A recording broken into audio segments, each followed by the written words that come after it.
Good morning everyone. আজ সকাল সকাল উঠে কিন্তু ফুল গাছগুলোয় জল দিয়ে নিলাম।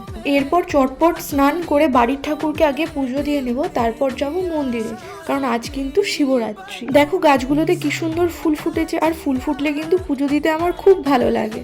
মন্দিরে যাওয়ার জন্য আমি আলাদা একটা থালায় সবকিছু সাজিয়ে নিয়েছিলাম। এখানে কিন্তু মা বাড়ির ঠাকুরকে আগে পুজো দিয়ে নিচ্ছে।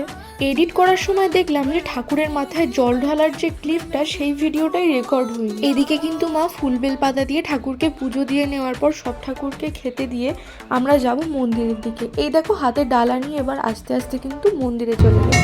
ঘন্টা বাজিয়ে মন্দিরে ঢুকে প্রথমেই কিন্তু আমরা বাবার মাথায় জল ঢেলে নিয়েছিলাম, আর সেই ক্লিপগুলো নেয়নি কারণ আমার পাশে অনেকেই জল ঢালছিল।